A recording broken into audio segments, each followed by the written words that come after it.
It was 2 weeks before he received a second invitation.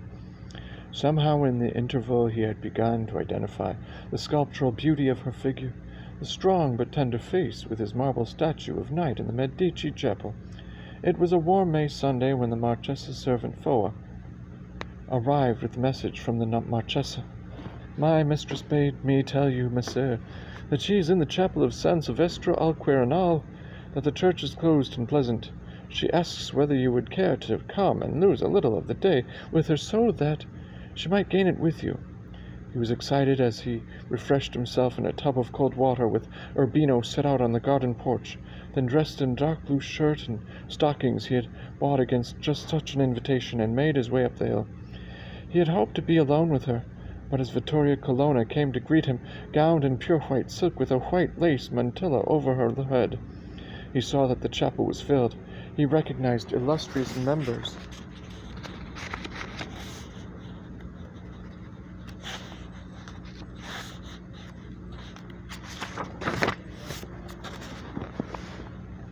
of the Vatican court and the university faculty.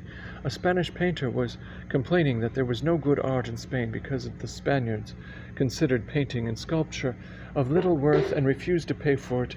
The men began speaking of the art of their own city-states.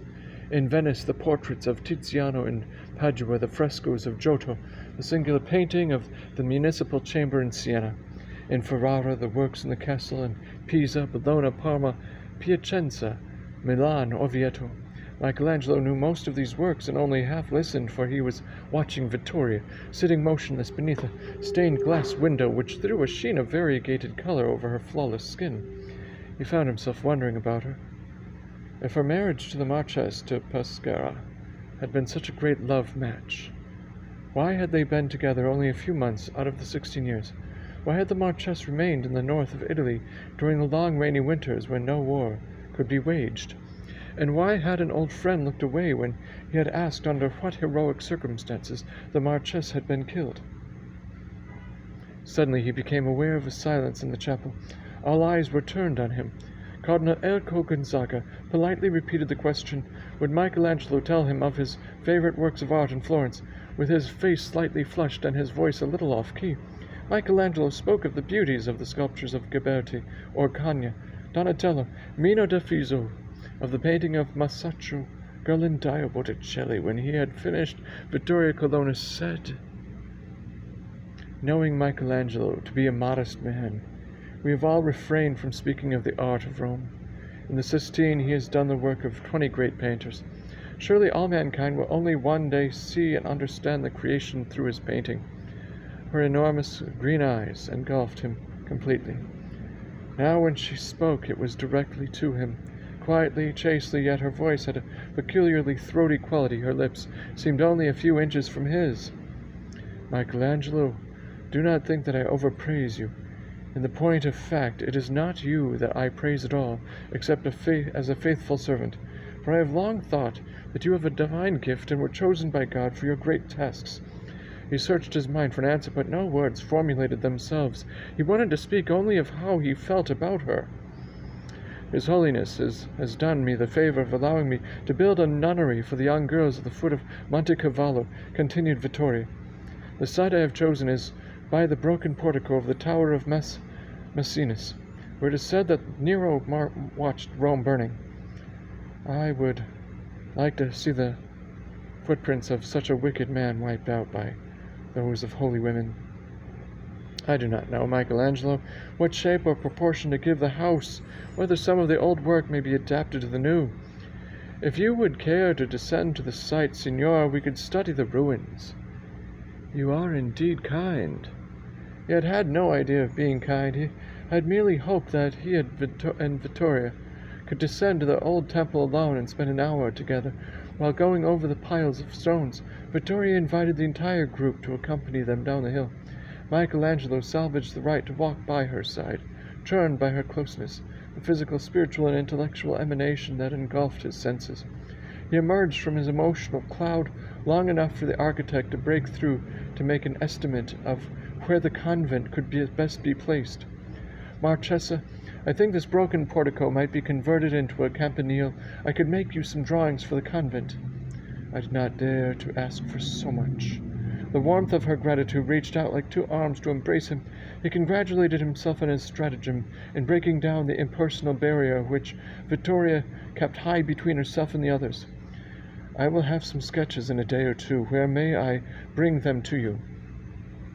Vittoria's eyes turned opaque. When she saw her voice was constrained, "There is much work to do at my convent. Could Fao bring you word where I am free? In a week or two?" He returned to his studio in a fury, began knocking the things about. What kind of game was this woman playing? Was she playing him these extraordinary compliments merely to bring him to her feet? Did she admire him, or did she not? If she wanted his friendship, why was she refusing it, shunting him off for another 2 weeks? Could she not tell how completely he was taken by her? Did she not have human blood in her veins and human feelings in her breast? "You must understand," Tommaso explained when he saw that Michelangelo was disturbed. "She is dedicated to the memory of her husband. For all these years since his death, she has loved only Jesus. If the love of Christ prevented a woman from loving mortal man, the Italian people would have died out long ago. I have brought you some of her poems. Perhaps you will learn more about her from them. Listen to this one. Since a chaste love my soul has long detained in the fond idolatry of earthly fame, now to the Lord, who only can supply the remedy, I turn. Me it becomes not henceforth to invoke of Delos or Parnassus or the springs. Farther mountain tops I now frequent, where human steps unaided cannot mount." And this from another.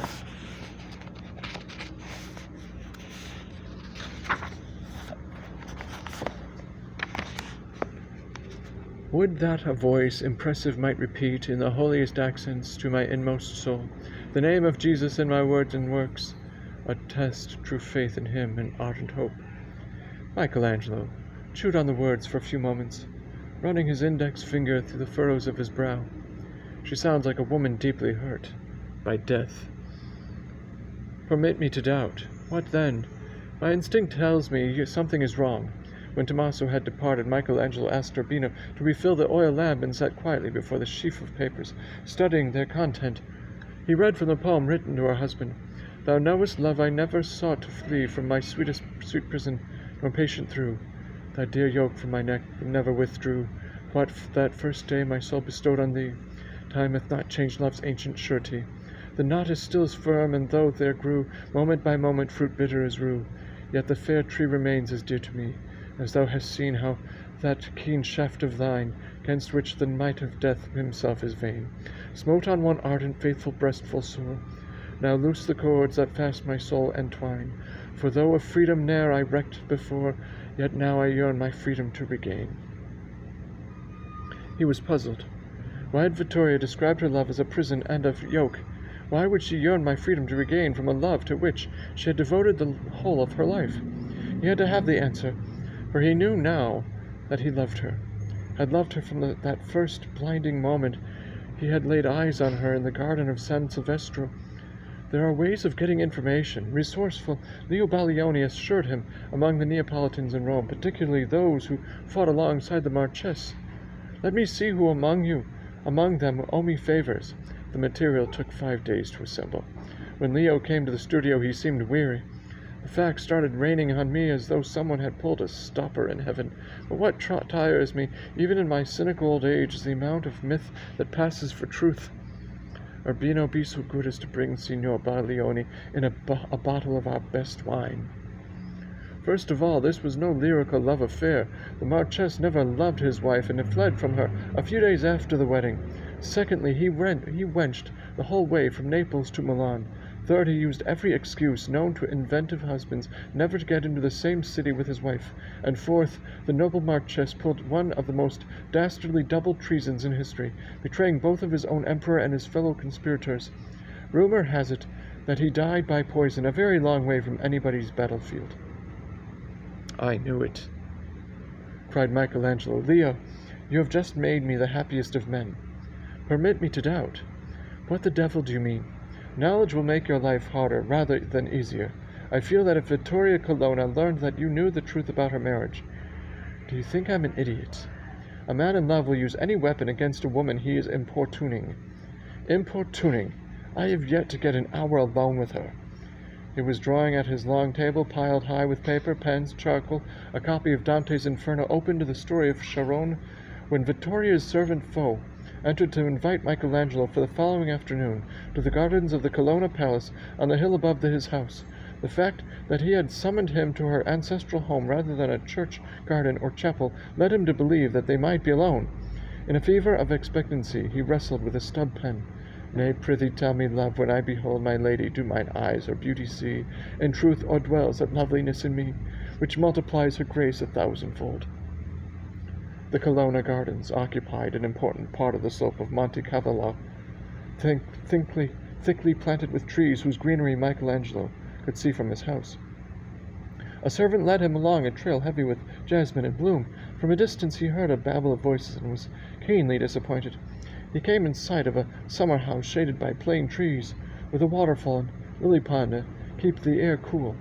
Vittoria came to meet him. He nodded to the men in the pavilion and sat down abruptly in one corner, leaning against the lacy white latticework. Vittoria sought his eyes, tried to bring him into the discussion, but he declined. Into his mind there flashed the thought, that is why she refuses to love again, not because the first love was so beautiful, but because it was so ugly. That is why she gives her love only to Christ. He looked up, gazing at her with an intensity that could have pierced the tissue of her brain and the narrow marrow of her bone. She stopped in the middle of a sentence, turned to ask solicitously, "Is something wrong, Michelangelo?" Then he sensed something else. She has never known a man. Her husband never consummated that marriage, either on their honeymoon or when he returned injured from the wars. She is as virginal as the young girls she takes into her nunneries. He ached with compassion for her. He would have to accept the legend of the immortal love, and from that starting point try to persuade this courageous and desirable woman that he had a love to offer that could be as beautiful as the one she had invented.